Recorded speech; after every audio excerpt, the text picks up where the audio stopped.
Tenga la bondad de buscar en el Nuevo Testamento la epístola de Santiago, capítulo 1, desde el verso 21. Hoy quiero compartir con usted una gran verdad que debe ser estudiada y enfatizada: cómo recibir la palabra de Dios. Por lo cual, desechando toda inmundicia y abundancia de malicia, recibid con mansedumbre la palabra implantada, la cual puede salvar vuestras almas. Pero sed hacedores de la palabra y no tan solo oidores, engañándoos a vosotros mismos. Porque si alguno es oidor de la palabra, pero no hacedor de ella, este es semejante al hombre que considera en un espejo su rostro natural, porque él se considera a sí mismo y se va, y luego olvida cómo era. Mas el que mira atentamente en la perfecta ley, la de la libertad, y persevera en ella, no siendo oidor olvidadizo, sino hacedor de la obra, éste será bienaventurado en lo que hace. Si alguno se cree religioso entre vosotros, y no refrena su lengua, sino que engaña su corazón, la religión del tal es vana. La religión pura y sin mácula delante de Dios el Padre es esta: visitar a los huérfanos y a las viudas en sus tribulaciones, y guardarse sin mancha del mundo. La Biblia está llena de extraordinarios hechos, pero estos hechos son mucho más que eso. Son verdades. Sin embargo, estas verdades no sirven de nada si es que usted no las conoce, si es que no las recibe, si es que no las acepta. Porque el tener solo los hechos no es suficiente. Alguien puede decir: yo conozco el plan de salvación.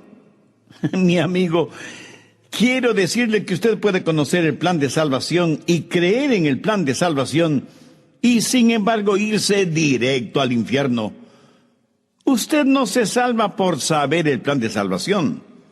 Usted se salva por conocer y aceptar al hombre de la salvación, y su nombre es Jesucristo. Hay mucha gente que conoce bastante teología, pero que nunca ha recibido la verdad. Es más, usted puede apostatar con la Biblia bajo el brazo si es que no cree en la palabra de Dios. Es una cosa el conocer ciertos hechos acerca de Jesús, y es completamente otra diferente el conocer en forma personal al Señor Jesucristo. Una cosa es el escuchar la palabra de Dios, y otra muy diferente el dar la bienvenida a la palabra de Dios, el recibir la palabra de Dios. Mire el verso 21. Santiago está hablando acerca de recibir la palabra. Por lo cual, desechando toda inmundicia y abundancia de malicia, recibid con mansedumbre la palabra implantada, la cual puede salvar vuestras almas. La palabra implantada significa la palabra de Dios, la Biblia, que es una semilla viva. Seguramente alguien me preguntará: pastor, ¿qué significa la cual puede salvar vuestras almas? Entiendo que Santiago está escribiendo a personas ya salvadas. ¿Por qué necesitan ser salvas si ya son salvas? Muy buena pregunta. Pero necesitamos aprender lo siguiente: la salvación se da en tres tiempos, por así decirlo. Hemos sido salvados, estamos siendo salvados y seremos salvados. En esto no hay ninguna contradicción. Estas tres verdades están presentes. He sido salvado. Eso quiere decir que en el pasado yo recibí a Jesucristo como mi Salvador personal. Fui salvado para siempre de la penalidad del pecado. Y un día, cuando vaya al cielo, seré salvado de la posibilidad del pecado. Pero ahora, en el presente, soy salvo del poder del pecado. Y de eso es lo que está hablando Santiago. Y cuando dice: recibid con mansedumbre la palabra implantada, la cual puede salvar vuestras almas, no está hablando de un día ir al cielo.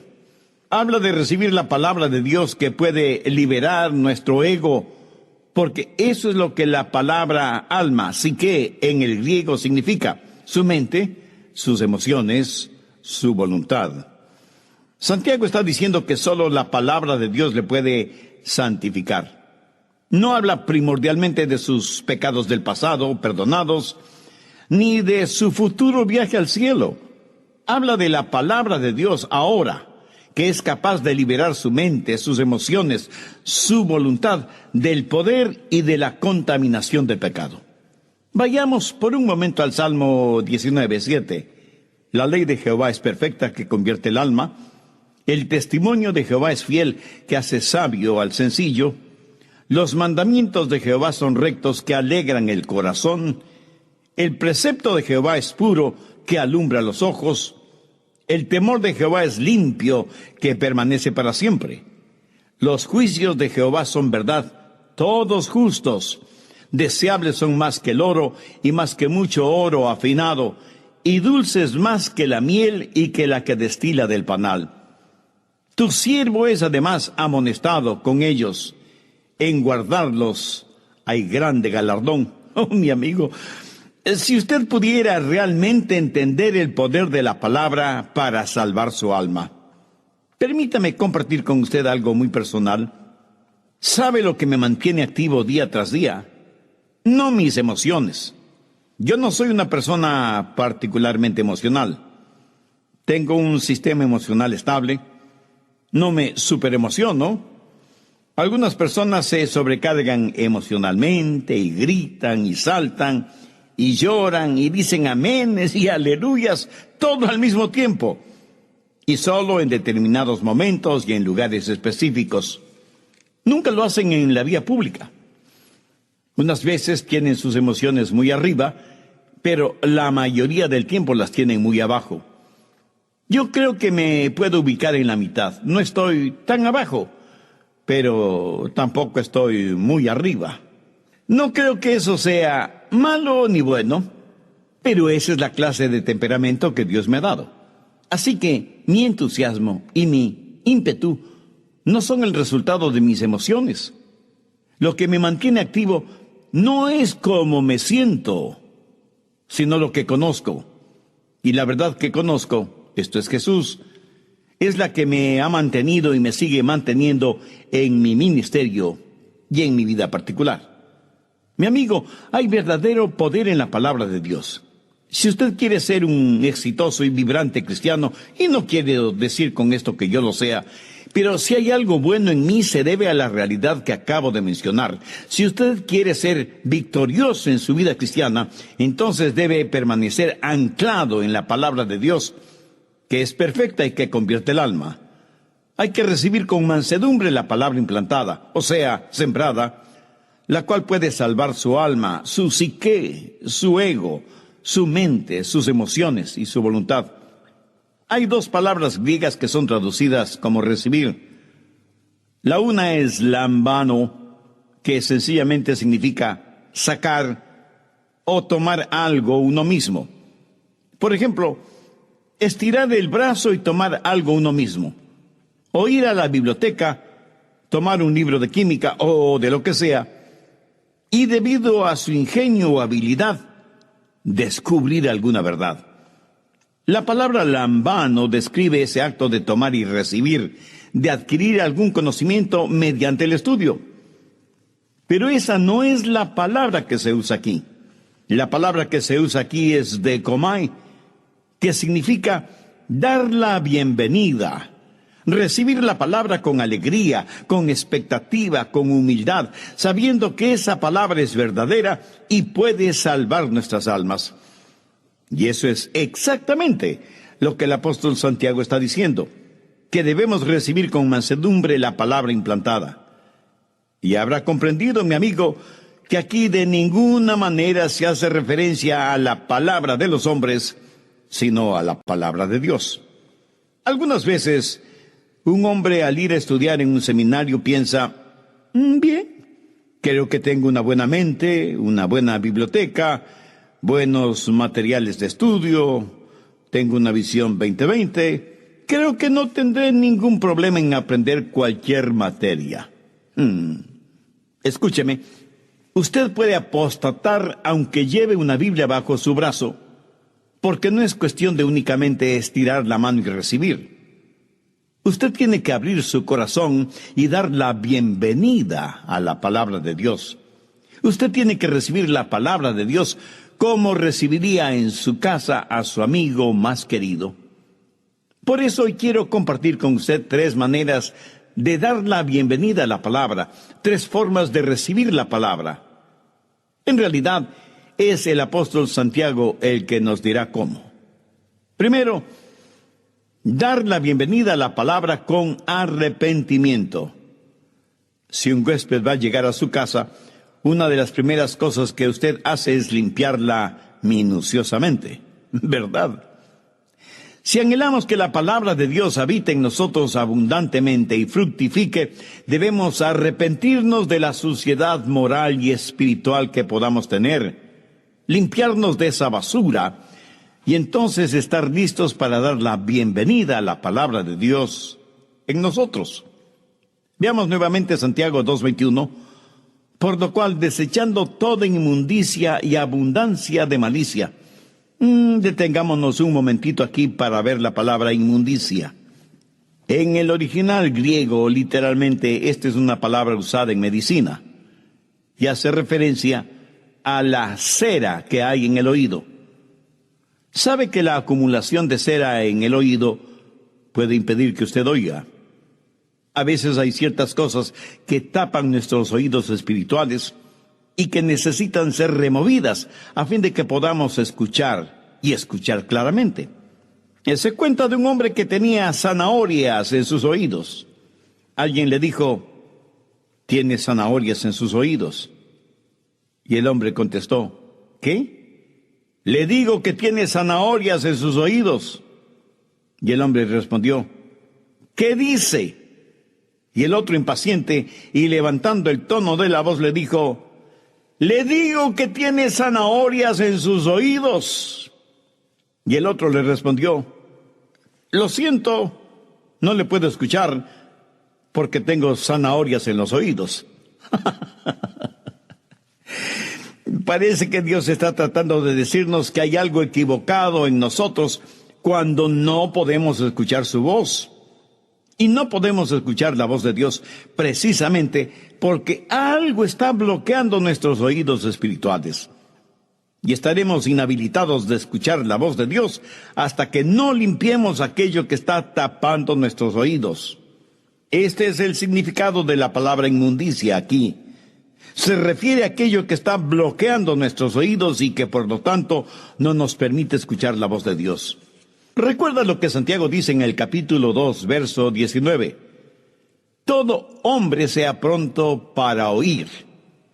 ¿Para oír qué? Pues la palabra de Dios. La razón por la que algunos no escuchan la palabra de Dios es porque tienen inmundicias en sus oídos espirituales. Y luego Santiago en el verso 21, después de inmundicia, menciona abundancia de malicia. Pero quiero que sepa que aquí la palabra abundancia no hace referencia a el tener mucho de algo, sino lo superfluo de lo que se tiene, lo que sobra de alguna cosa, lo que queda de la resaca del pecado. Verá, cuando la gente se salva, es nacida de nuevo, recibe al Señor Jesucristo, los pecados le son perdonados, y sin embargo hay un residuo de pecado que surge de la vieja vida. A esto la Biblia lo identifica como abundancia de malicia. Permítame ilustrar este punto.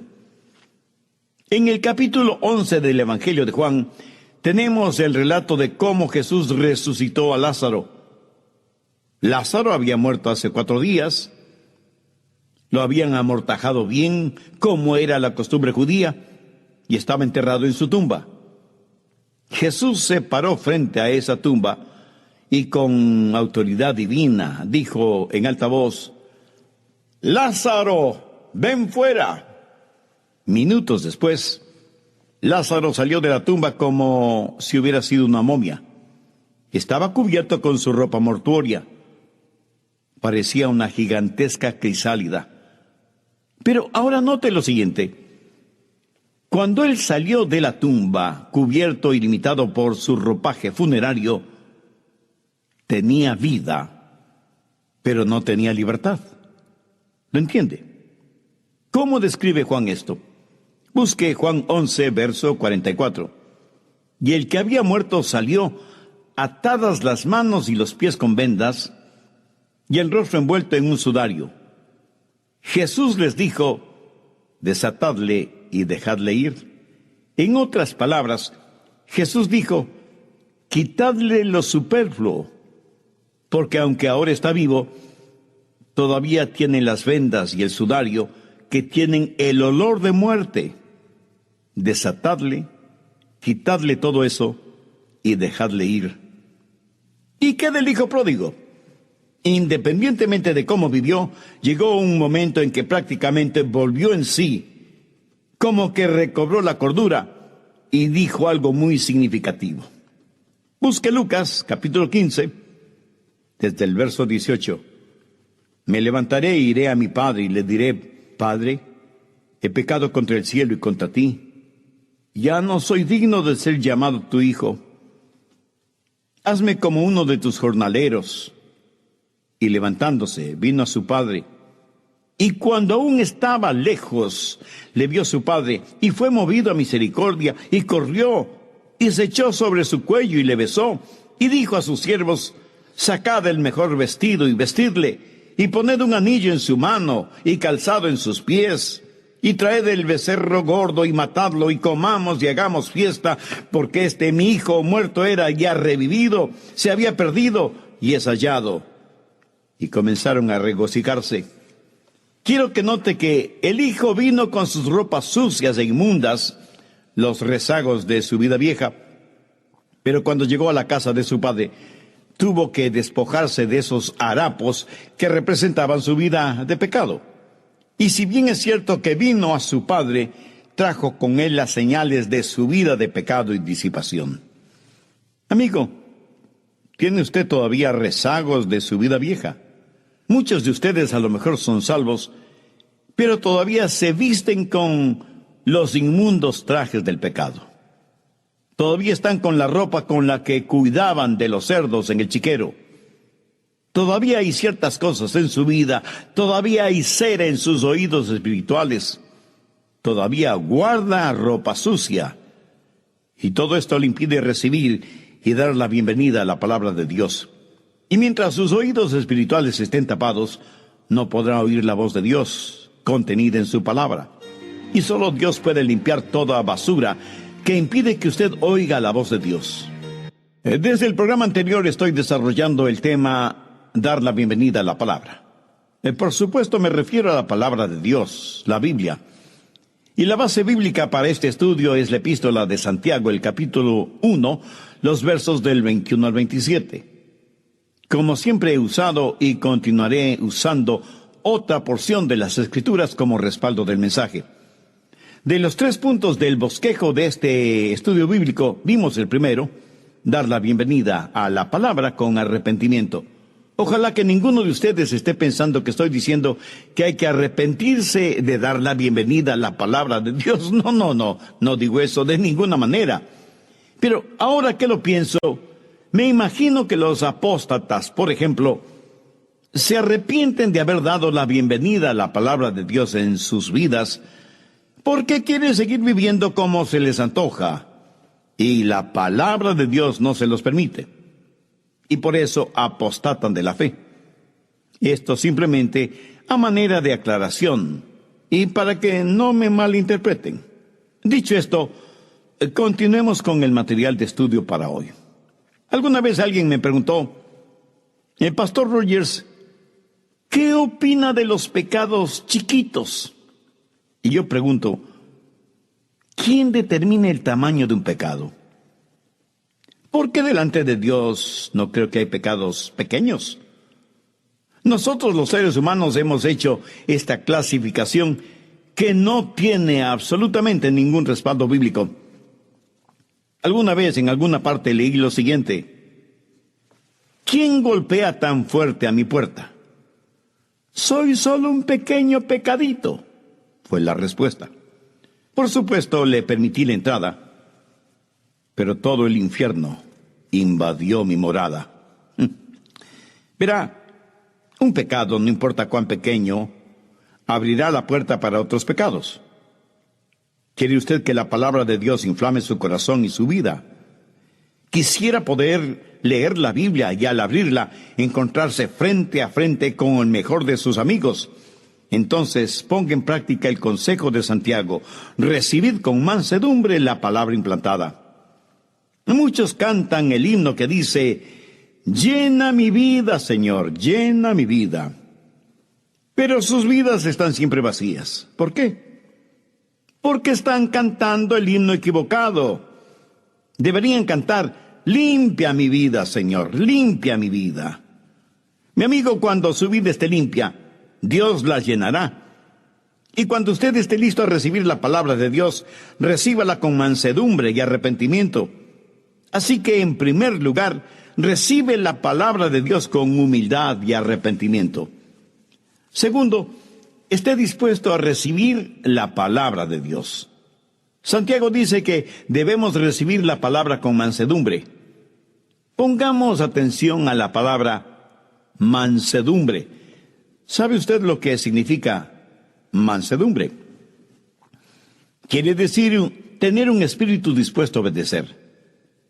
Verá, la razón por la que muchos no reciben nada de la Biblia es porque no tienen un espíritu de mansedumbre. Ahora debe entender que humildad o mansedumbre no es debilidad. Moisés probablemente fue un hombre verdaderamente humilde. Pero Moisés no fue débil. Fue el comandante en jefe de un gran ejército. Fue un personaje poderoso, pero fue humilde. Y humildad significa que se le puede enseñar, se le puede entrenar, se le puede controlar. Permítame ilustrar esto. Suponga que un vaquero adquiere un caballo salvaje. Para poder montar ese caballo salvaje, tiene que domarlo. Así que trae a una persona especializada en domar caballos. Ese domador no mutilará ese caballo, sino que lo domará para poder ponerle los arneses y la silla de montar, para que el vaquero pueda montarlo y guiarlo con el uso de las riendas o bridas. El domador no eliminó ni destruyó el brío, la fuerza de ese caballo salvaje. Solo los puso bajo control. Domó al caballo y al hacerlo, el caballo se volvió dócil. Se le pudo guiar, se le pudo enseñar, se le pudo controlar. A usted, amigo, ¿se le puede enseñar? ¿Se le puede guiar? ¿Sabe por qué muchos no entienden la palabra de Dios? Porque cuando la palabra de Dios les dice algo, lo pasan por el filtro intelectual de su mente. Cuando Dios dice A, B, C, ellos dicen, la A está bien. No estoy seguro acerca de la B, y la C no me inspira confianza. Ellos tratan de entender con su mente finita, la mente infinita de Dios. ¿Por qué? Porque el hombre se cree el centro del universo, la suma total y definitiva de todo, y que todo tiene que estar de acuerdo a lo que él piensa, en vez de sencillamente recibir con mansedumbre la palabra de Dios. ¿Quiere usted aprender de la palabra de Dios? Busque Juan 7:17. El que quiera hacer la voluntad de Dios, conocerá si la doctrina es de Dios. Algunas personas son realmente necias, y esa es la razón por la que no reciben, no dan la bienvenida en sus vidas a la palabra de Dios. Son como el hombre que dijo, yo estoy abierto a ser convencido. Solo quisiera conocer a un hombre que pueda convencerme.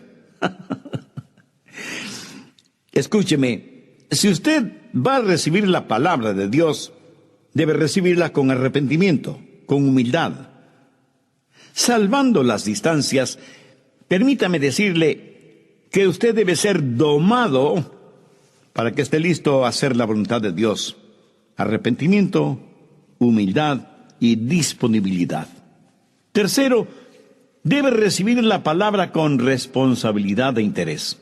Santiago 2:22, pero sed hacedores de la palabra y no tan solamente oidores, engañándoos a vosotros mismos. Cuán terrible es para una persona el ser engañada. Pero doblemente horrible e irónico es el que un hombre o una mujer se engaña a sí mismo. Escuche, si usted no responde positivamente a lo que usted dice ha recibido de la palabra de Dios, entonces es un necio que se engaña a usted mismo. Y alguien me dirá, Pastor Rogers, usted no debería llamar necio a nadie. Bien, entonces, dejemos que Jesús lo haga. Busque Mateo 7:26.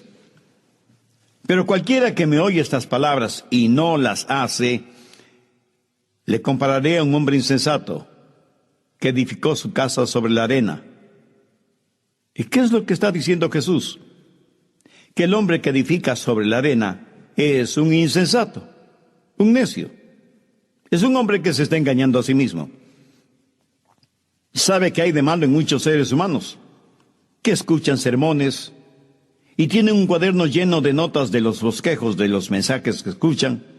Hasta tienen una colección de casetes y discos compactos y cintas de vídeo con sermones de diferentes predicadores, pero no tienen ninguna intención de obedecer lo que escuchan en la radio o lo que ven en programas religiosos de televisión. Todo no es más que una especie de pasatiempo religioso. Escuchan la verdad, pero no responden a ella. Usted se vuelve en oidor de la palabra, pero sin ninguna intención de ser un hacedor de la palabra. Y se engaña a usted mismo. Y eso es muy peligroso porque una persona que se engaña a sí misma, ella misma penetra en una trampa de la cual le será muy difícil salir. No es suficiente el que usted vaya por ahí proclamando de la música cristiana que escucha, o el número de buenos mensajes radiales que oye diaria o semanalmente, aunque sean mis mensajes. Si usted quiere realmente elogiar mi predicación, viva de acuerdo a la palabra de Dios, que es la que predico. Ese será el más grande elogio que yo pueda recibir. Pero sed hacedores de la palabra y no tan solo oidores, engañándoos a vosotros mismos. Un gran siervo de Dios de épocas pasadas solía decir, de acuerdo a lo que realmente creemos, vivimos. Todo lo demás no es más que palabrería religiosa. ¿Está usted recibiendo y haciendo la palabra de Dios? ¿Estaría usted listo a pasar una prueba sobre este asunto? El conocimiento que usted tiene de la Biblia le está haciendo cada día más a la imagen de Cristo. Esa es una prueba sencilla, ¿no le parece? Debemos recibir la palabra de Dios con humildad, con arrepentimiento, con un corazón limpio, con predisposición a cumplirla voluntariamente y con responsabilidad. Debemos ser hacedores de la palabra de Dios y no tan solo oidores, como sucede en la mayoría de los casos. ¿Cómo usted responde a esto? Veamos Santiago 2:23. Porque si alguno es oidor de la palabra, pero no hacedor de ella, este es semejante al hombre que considera en un espejo su rostro natural. Algunas veces cuando van a enterrar a alguien, lo ven en el ataúd y dicen, pero si luce tan natural. Obviamente, hacen referencia al rostro, a la apariencia física. La belleza, cualquier belleza física es superficial, pero la fealdad llega hasta la médula de los huesos. La belleza se desvanece, pero la fealdad permanece. Santiago dice que el que solo es oidor de la palabra es como el hombre que se mira en un espejo y ve su rostro natural y se va, y luego se olvida cómo era.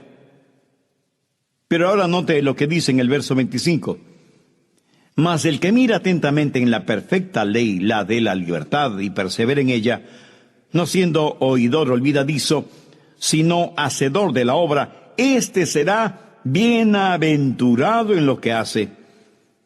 En los versos 23 y 24 usa la palabra considerar, que en este contexto significa mirar, pero mirar de una forma casual. Por ejemplo, un hombre se despierta en la mañana y va y se mira en el espejo y se da cuenta que tiene lagañas en los ojos, está despeinado necesita afeitarse. En otras palabras, necesita arreglarse antes de salir a la oficina, al trabajo, a una cita de negocios o a lo que sea. Pero es una mirada muy rápida, muy casual y por lo tanto, prácticamente sale de su casa sin bañarse, sin peinarse, sin afeitarse. ¿Por qué? Porque se miró muy casualmente en el espejo. Y aunque vio todo lo que necesitaba hacer antes de salir a la calle, simplemente se olvidó. Ese es el significado de la palabra considerar. Pero en el verso 25, Santiago dice, mas el que mira atentamente en la perfecta ley, la de la libertad. En los versos 23 y 24 tenemos la palabra considerar. Y en el verso 25 tenemos la palabra mirar.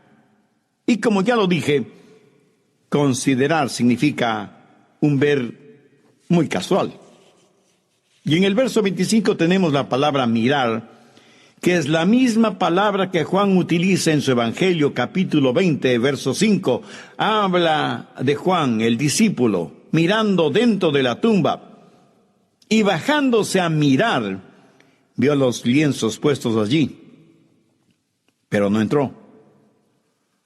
Juan cree que Jesús pudo haber resucitado de entre los muertos, y se inclina en la entrada de la tumba, mirando intensamente, con sus ojos bien abiertos, tratando de ver lo más que puede.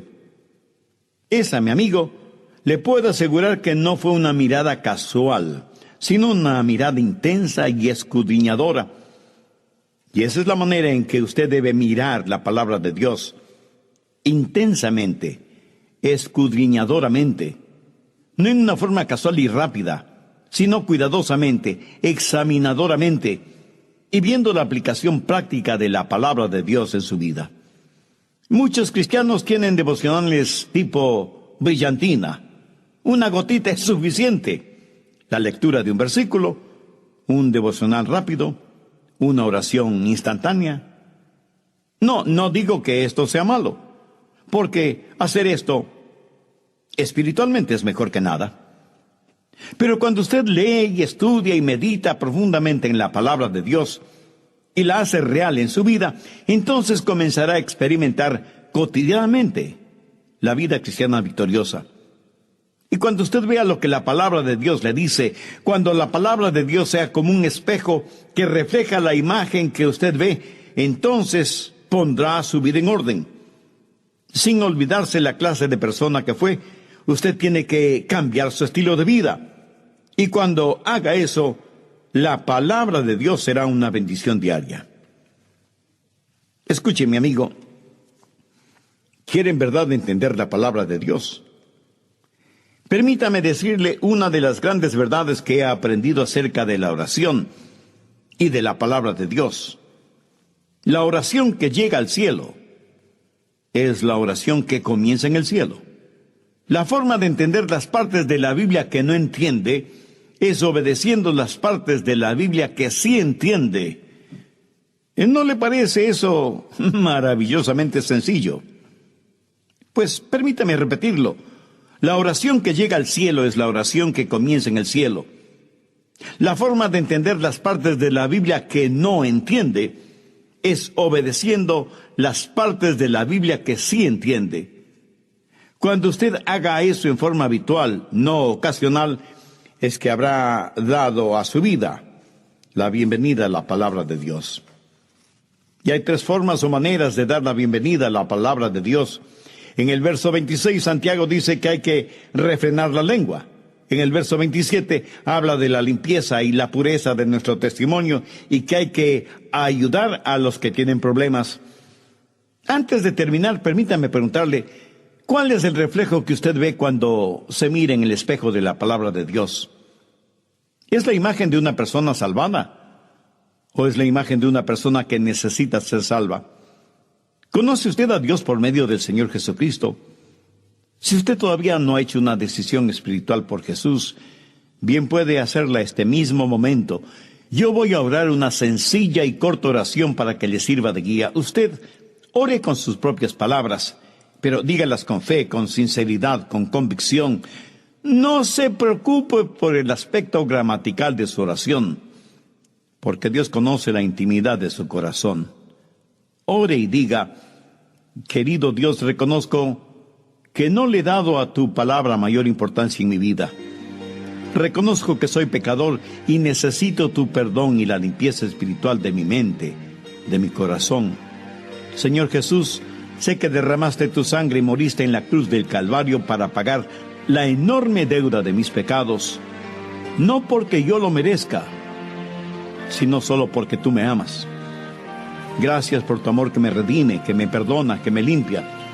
Este mismo momento te invito para que vengas a morar en mi corazón y seas mi Salvador y mi Señor. Te entrego el control total de mi vida y pido tu ayuda para ser la persona que tú quieres que sea. Hazme un instrumento útil en tus manos y ayúdame para que jamás me avergüence de ti ni de tu palabra. Lo pido en tu precioso nombre. Amén. Por favor, busque Santiago 4:5. ¿O pensáis que la Escritura dice en vano: el Espíritu que Él ha hecho morar en nosotros nos anhela celosamente? Ahora, ¿qué significa esto? Que el Espíritu Santo que vive en nosotros es muy celoso por causa de Cristo. Y la Escritura dice una y otra vez que Dios nos ha dado de su Santo Espíritu para que glorifiquemos a Cristo y para que promocionemos la causa de Cristo.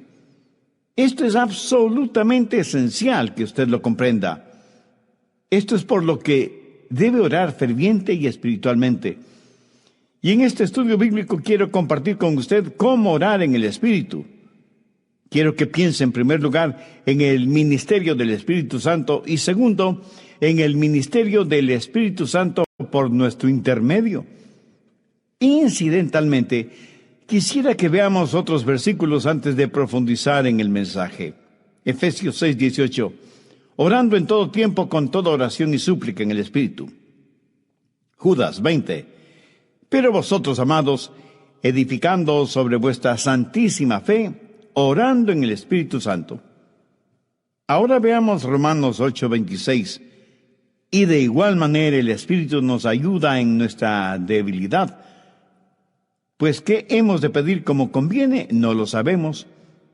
Pero el Espíritu Santo intercede por nosotros con gemidos indecibles. Espero que haya entendido que la oración es el más grande privilegio que tenemos los hijos de Dios. De todos los privilegios que Dios nos ha dado, la oración es uno de los más grandes, sin ninguna duda o equivocación. Es ya tiempo de practicar la oración amorosa y laboriosa, la oración persistente y la oración que espera. Pero la oración no solo es nuestro más grande privilegio, sino que debe ser también nuestro más grande servicio. Muchas veces pensamos que la oración es la forma de forzar a Dios a que nos sirva, en vez de ser el medio por el cual buscamos cómo conocer la voluntad de Dios y servirle. ¿Sabía que cuando oramos sinceramente estamos sirviendo a Dios? Si usted por circunstancias físicas no puede servir a Dios desde ese punto de vista, sí puede orar. ¿No es verdad? Y cuando ora, está sirviendo a Dios. Ahora escúcheme atentamente. Con frecuencia la oración es el más grande fracaso del cristiano. Y aunque oremos, nuestras oraciones no son contestadas. Busque Isaías 1:15. Hablando a esa generación de Isaías, Dios dijo: cuando extendáis vuestras manos, yo esconderé de vosotros mis ojos. Asimismo, cuando multipliquéis la oración, yo no oiré. Esto es extraño, porque Dios quiere contestar nuestras oraciones. Y sin embargo, Él dice que hay ciertas situaciones en las cuales Él esconde su rostro de nosotros y que a pesar de la multitud de nuestras oraciones, Él no escuchará. ¿Por qué? Estoy convencido que una de las principales razones de por qué nuestras oraciones no tienen poder, y si no recibimos ninguna respuesta, es porque no oramos en el Espíritu Santo. El orar en el Espíritu cambiará nuestra oración. Dejará de ser una lista de resentimientos para convertirse en privilegio. ¿Qué es lo que el Espíritu Santo hace por medio de nosotros? Nos da fortaleza precisamente para poder orar. En Romanos 8, quiero que note unos versos muy significativos, comenzando con el verso 5. Porque los que son de la carne piensan en las cosas de la carne. Aquí la Biblia establece un principio que tiene que ver con la forma de vida que heredamos de Adán. Cuando la Biblia usa la palabra carne, está hablando de nuestra naturaleza no regenerada. Romanos 8, versos 5 y 7, continúa diciendo, pero los que son del Espíritu, en las cosas del Espíritu. Porque el ocuparse de la carne es muerte, pero el ocuparse del Espíritu es vida y paz, por cuanto la mente carnal es enemistad contra Dios. La palabra enemistad aquí significa guerra. El apóstol sigue diciendo, porque no se sujeta a la ley de Dios, ni tampoco puede. Tenemos en nosotros una naturaleza espiritual, pero también una naturaleza carnal, y hay una batalla entre las dos naturalezas, el espíritu contra la carne y la carne contra el espíritu. Y cuando usted ora, comienza la batalla espiritual entre esas dos naturalezas. La naturaleza carnal no quiere orar, porque lo carnal está en contra de lo espiritual, y lo carnal es enemistad contra Dios. ¿Alguna vez se ha preguntado por qué es tan difícil orar? Porque dentro de usted hay una batalla espiritual que no quiere ni reconocerla, peor enfrentarla. Su naturaleza carnal no está sujeta a la ley de Dios y tampoco puede. Y cuando usted va a orar sin tener deseos de hacerlo, sus pensamientos estarán en todo, menos en la oración. Su mente se llenará de incredulidad y no buscará la voluntad de Dios. No tendrá sentido ninguno de la presencia de Dios.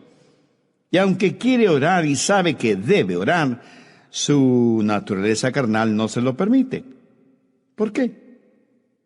Porque no está sujeta a la ley de Dios, ni tampoco puede.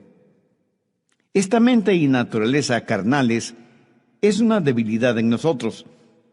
Mientras más pronto lo admitamos, será mucho mejor. Y debemos aceptar y enfrentar esta debilidad, porque la Biblia dice en Romanos 8:26, y de igual manera el Espíritu nos ayuda en nuestra debilidad. Una de las cosas más difíciles de aceptar por parte de los cristianos es nuestra debilidad espiritual. Vamos por ahí negándola, tratando de demostrar que no somos débiles, cuando lo que debemos hacer es humillarnos, inclinar nuestra cabeza y aceptar que somos débiles. Y debemos hacerlo por dos razones. Primera, porque la Biblia así lo dice. No es que usted tiene un complejo de inferioridad, sino que tiene una debilidad espiritual. Por favor, acéptela. En segundo lugar, su debilidad puede ser una ventaja. Piénselo desde el siguiente punto de vista. ¿Por qué Dios permite que usted tenga esa debilidad? Para que usted no sea independiente en sus oraciones, para que su total dependencia sea en Él. Según la Biblia, el secreto de su fortaleza es el que entienda su debilidad y por lo tanto deje de depender en usted mismo. Busque 2 Corintios 12:9. Dios le habla al apóstol Pablo y le dice, bástate mi gracia, porque mi poder se perfecciona en la debilidad. ¿Lo entiende? La fortaleza de Dios se perfecciona en nuestra debilidad. Por eso Pablo pudo decir, porque cuando soy débil, entonces soy fuerte. Muchos dicen que la razón por la que no oran es porque son débiles. Pero la verdad es que a lo mejor usted no es lo suficientemente débil. A lo mejor no ha entendido por completo cuán débil debe ser para que no tenga que luchar cuando ora y comience a orar en el Espíritu. Verá, hay dos maneras de orar. La una es en la carne y es por eso que cuesta tanto hacerlo. La otra es orar en la forma en que la Biblia lo enseña, o sea, admitiendo nuestra debilidad y confiando absolutamente en Dios. No creyendo que soy autosuficiente en la oración, sino orando en el Espíritu. Dios nos permite estar continuamente débiles para que podamos continuamente confiar en el Espíritu Santo.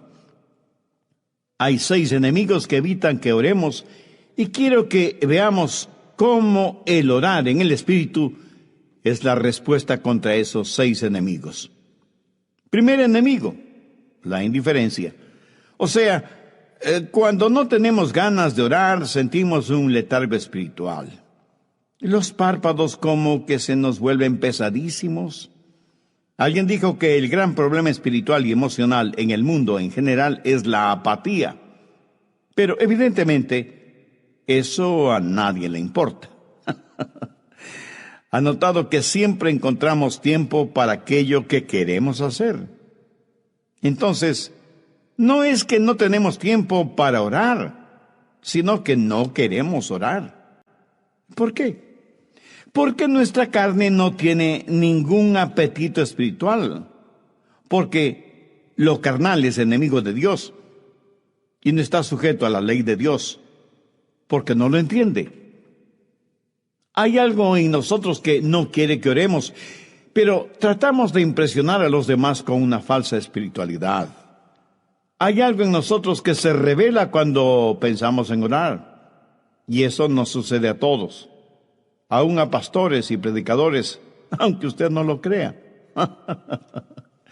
Ese algo, ¿sabe qué es? Es nuestra vieja y pecadora naturaleza. Ahora, ¿cómo es que orar en el Espíritu le ayudará en su deseo de orar? Veamos lo que dice Pablo en Romanos 8:15.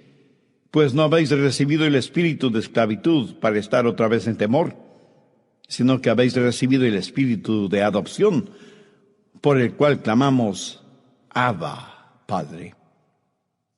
¿Quién exclama, Abba, Padre, en nosotros? El Espíritu Santo de Dios. El Espíritu Santo ama el orar. Y cuando usted deje en libertad al Espíritu Santo en usted, entonces Él le da la energía y el deseo de orar. Anote al margen Gálatas 4:6. Y por cuanto sois hijos, Dios envió a vuestros corazones el Espíritu de su Hijo, el cual clama, Abba, Padre. Porque yo soy un hijo de Dios. Dios puso el Espíritu de su Hijo en mi corazón, y es el Espíritu Santo el que clama, Abba, Padre. Las palabras Abba, Padre, son arameas, no griegas, que literalmente significan papá en su forma diminutiva, o sea, papacito. ¿Alguna vez ha pensado en el gran Dios que formó las galaxias y las montañas, y los océanos y el sol y la luna y las estrellas? ¿Ha pensado en llamarle papá o papacito? En el arameo, esta es una palabra que denota respetuosa familiaridad, no abuso de confianza. Denota reconocer el carácter divino de Dios y nuestro nivel humano. Alguien dijo muy certeramente que la demasiada familiaridad produce falta de respeto, o como dice el refrán popular, se les da la mano y se agarran del codo. Algunos no solo que se agarran del codo, sino también del brazo y de todo el cuerpo. Es el Espíritu Santo el que ora si nosotros se lo permitimos. El problema de la indiferencia en la oración nunca será resuelto hasta que usted aprenda a orar en el Espíritu. Por lo tanto, el enemigo número 1 de la oración es la indiferencia. Segundo enemigo, la ignorancia. Romanos 8:26. Y de igual manera el Espíritu nos ayuda en nuestra debilidad, pues ¿qué hemos de pedir como conviene? No lo sabemos. ¿Se ha desanimado alguna vez porque no sabe por qué orar. Bueno, yo sí. A veces cuando voy a orar, hay tantas personas y tantas cosas y tantas oportunidades por las cuales orar, que francamente no sé por qué orar y me siento desanimado, porque sé que no puedo orar por todo y por todos como yo quisiera. Pero escúcheme, para evitar que eso me desaliente, terminaría no orando por nadie ni por nada.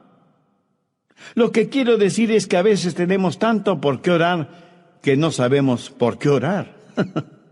Espero que no le haya confundido.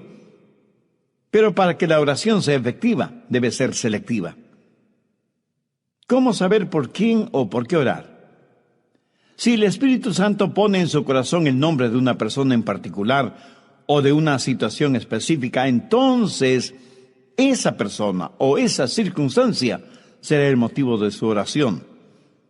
Todos quienes están en autoridad gubernamental, militar y religiosa deben ser su constante motivo de oración, así como misioneros y organizaciones dedicadas a la predicación de la palabra y a la ayuda cristiana en todas partes del mundo.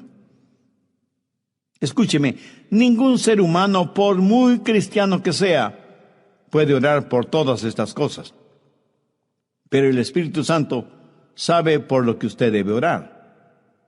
Cuando yo no sé por lo que debo orar y cuando no sé cómo orar, dependo totalmente del Espíritu Santo que vive en mí, porque Él sí sabe por quién debo orar y cómo debo orar.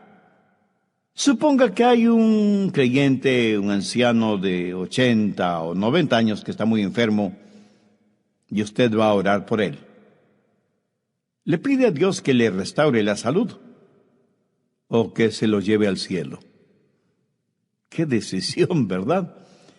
Porque mientras usted pide restauración física para ese anciano enfermo, Dios ya ha determinado llevarse a ese santo al cielo. Entonces, en el Espíritu, usted ora porque la voluntad de Dios sea manifestada y aceptada. Mire lo que dice el verso 27.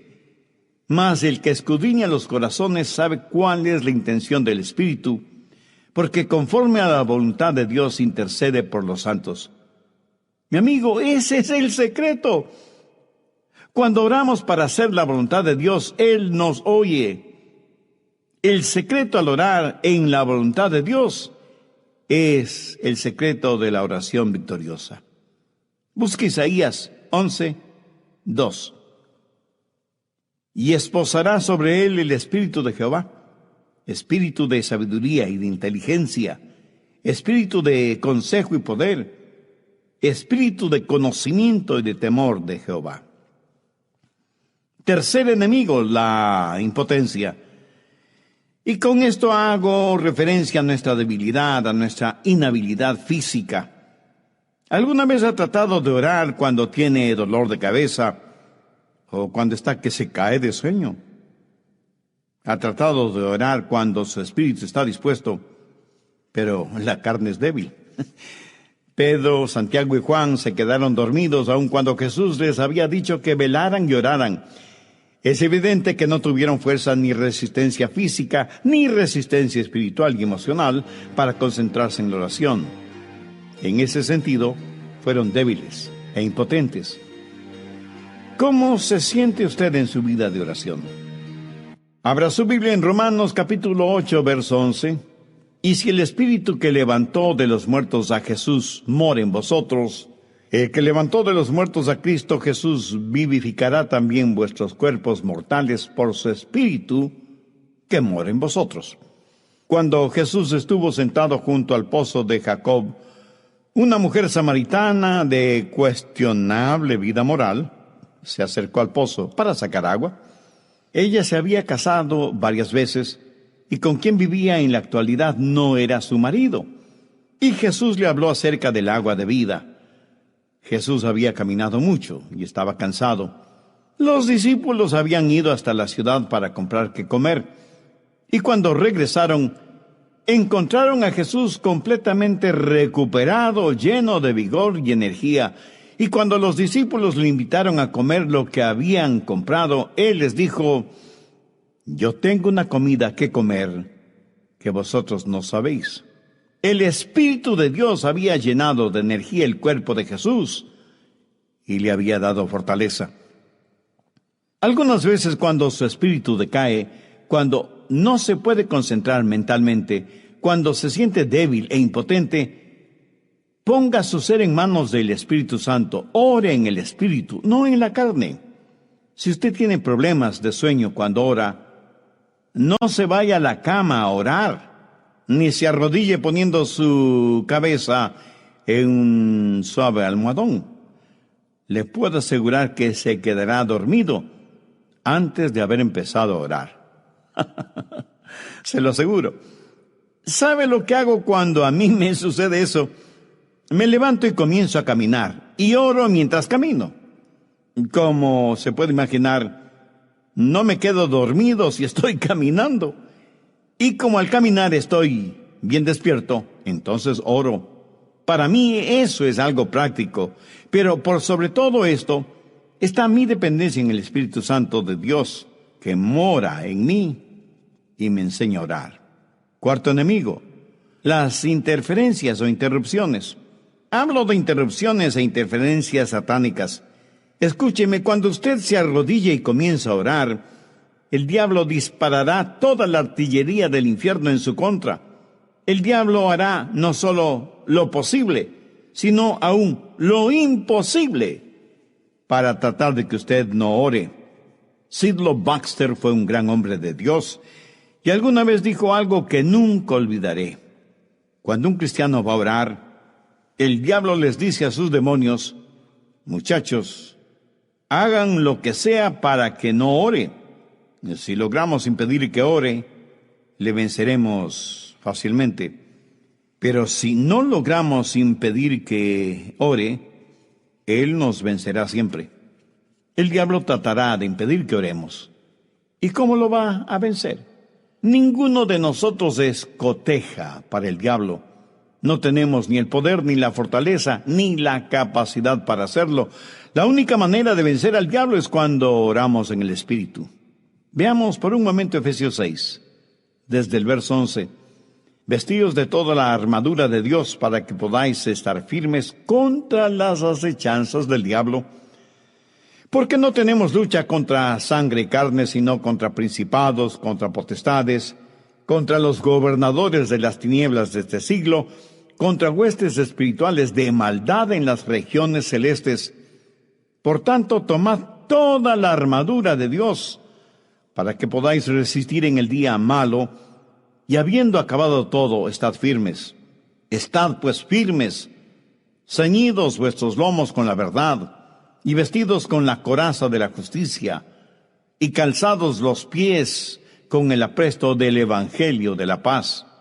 Sobre todo, tomad el escudo de la fe, con que podáis apagar todos los dardos de fuego del maligno, y tomad el yelmo de salvación y la espada del Espíritu, que es la palabra de Dios. O sea, hay que prepararse para la batalla. Hasta ahora usted no ha tenido ni siquiera una escaramuza. Todo lo que ha hecho es ponerse la armadura. La batalla va a comenzar. Mire lo que dice el verso 18. Orando en todo tiempo con toda oración y súplica en el Espíritu, y velando en ello con toda perseverancia y súplica por todos los santos. Dios nos habla de la armadura, pero también de la batalla. Los cristianos están en una guerra, y esa guerra será ganada o perdida en nuestras rodillas y en oración. Y cuando vamos a nuestras iglesias, no vamos a guerrear, sino a recoger los despojos de la batalla. ¿Cómo vamos a vencer al diablo? Recuerde, estoy hablando de interferencias e interrupciones. Por lo general, ¿qué es lo que sucede justo cuando usted va a orar? Pues suena el teléfono, algún alimento se quema en la cocina, los hijos pelean, y todo esto le produce un tremendo dolor de cabeza, y su mente es distraída del propósito primario. ¿No le ha pasado a usted eso? Pues a mí sí. Ahora, ¿quién está detrás de todo esto? Nuestro enemigo, el diablo. Porque él no quiere que usted ore. No quiere que su mente y su espíritu y su corazón estén concentrados en oración y súplica en el espíritu.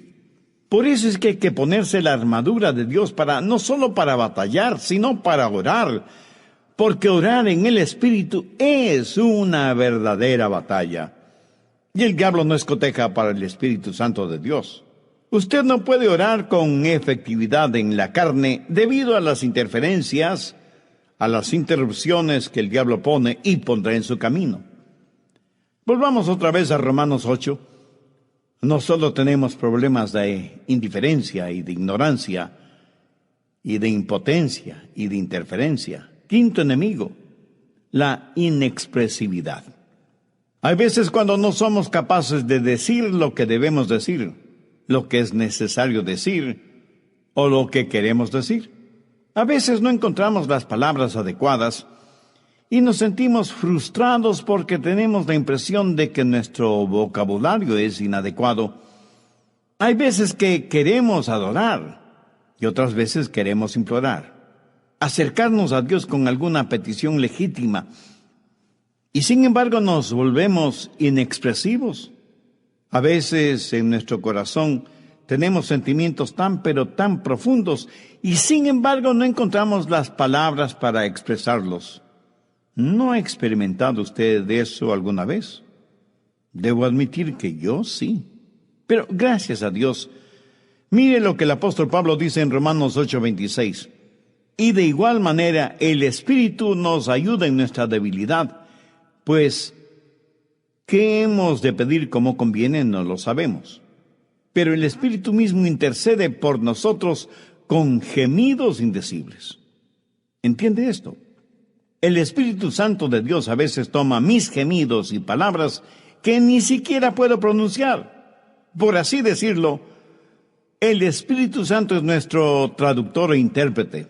Ahora escúcheme atentamente. Algunas personas creen que orar en el Espíritu es hablar en lenguas. Pues no lo es. Y no es de eso de lo que el apóstol está hablando aquí. Él está hablando de algo que usted no puede expresar, de algo que tenemos que llenan por completo nuestro corazón hasta el punto de sentir que se nos rompe. A veces un padre o una madre sienten tanto amor, tanta ternura por sus hijos, que no pueden verbalizar lo que sienten en la oración. A veces una persona está de pie junto a la cama de un ser amado gravemente enfermo o frente a la tumba de alguien muy amado y siente como si su corazón fuera a explotar y como no encuentra las palabras adecuadas termina suspirando, llorando, gimiendo. Gracias a Dios por su Espíritu Santo que sabe cómo tomar nuestras lágrimas, llantos y gemidos y hacerlos aceptables, entendibles delante de Dios. Toman las cosas de las cuales no podemos hablar, toman nuestra inexpresividad y Él mismo intercede por nosotros con gemidos indecibles. La Biblia dice que el Espíritu Santo de Dios intercede por los santos con gemidos indecibles. Ahora esta palabra gemidos es muy interesante. Se refiere a los sonidos que hace un bebecito con su boca, pero también denota los fuertes gemidos de una madre cuando está dando a luz. Esos sonidos emitidos por una mujer que está dando a luz son únicos en su género. Y es un gemido transfigurado por la expectativa de la llegada del bebé. Y bien se podría decir que es la más sentida, la más profunda forma de oración. Ese dolor que la madre siente al traer al mundo una nueva vida es distinto a cualquier otro dolor físico, porque está ligado al deseo materno de cumplir con el rol para el cual Dios la ha creado. Sexto enemigo, el ser inaccesible. Verá, algunas veces sentimos que nuestras oraciones no llegan hasta el trono de la gracia. De hecho, sentimos que no llegan a ninguna parte.